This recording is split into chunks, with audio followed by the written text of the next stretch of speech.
നമസ്കാരം. സ്പോർട്സ് ഇൻഫോയിലേക്ക് സ്വാഗതം. ചെന്നൈ മറീന അറീനയിലും നാണം കെട്ട് കേരള ബ്ലാസ്റ്റേഴ്സിൻ്റെ പോരാളികൾ. ഇന്ത്യൻ സൂപ്പർ ലീഗ് ഇടവേളയ്ക്ക് പിരിയുമ്പോൾ പട്ടികയിലെ ഒന്നാം സ്ഥാനക്കാരായ കേരള ബ്ലാസ്റ്റേഴ്സിന് ഇത് തുടർച്ചയായ 5ാം തോൽവിയെങ്കിൽ ഇന്ത്യൻ സൂപ്പർ ലീഗിലെ തുടർച്ചയായ 3ാം തോൽവി.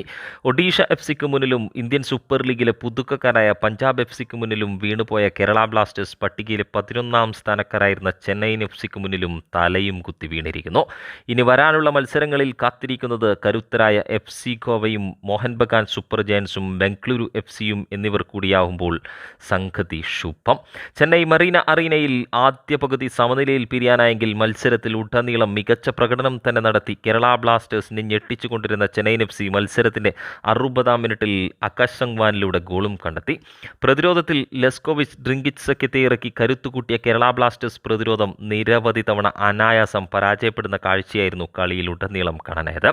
അഡ്രിയാൻ ലൂണയും ടോമി പെപ്രയും പോയതോടെ പല്ലുകൊഴിഞ്ഞ കേരള ബ്ലാസ്റ്റേഴ്സിന്റെ മുന്നേറ്റത്തിൽ പരിക്കേറ്റ ദിമിക്ക് കൂടി ഇറങ്ങാൻ കഴിയാതെ വന്നതോടെ മുന്നേറ്റ നിര അലഞ്ഞു നടക്കുന്നത് മാത്രമായിരുന്നു മത്സരത്തിൽ ഉടനീളം കാണാനായത്. മത്സരത്തിന്റെ 81ാം മിനിറ്റിൽ അങ്കിത് മുഖർജി ചുവപ്പുകാർഡ് വാങ്ങി പുറത്തുപോയതോടെ അധിക സമയം ഉൾപ്പെടെ 17 മിനിറ്റോളം ചെന്നൈയിൻ എഫ് സിയുടെ 10 പേർക്കെതിരെ കളിക്കാൻ അവസരം ലഭിച്ചിട്ടും ഒരു മുന്നേറ്റം പോലും നടത്താനാവാതെ നാണം കേട്ട് ചെന്നൈയിൽ നിന്നും മടക്കം. വിജയത്തോടെ പ്ലേ ഓഫ് സാധ്യത സജീവമാക്കി ഒവൻ കോയലിന്റെ ചെന്നൈയിൻ എഫ് സി. കേരള ബ്ലാസ്റ്റേഴ്സിനെ മത്സരത്തിലുടനീളം വിറപ്പിച്ചു നിർത്തിയ ആകാശ് സംഗ്വാൻ തന്നെയായിരുന്നു കളിയിലെ താരവും.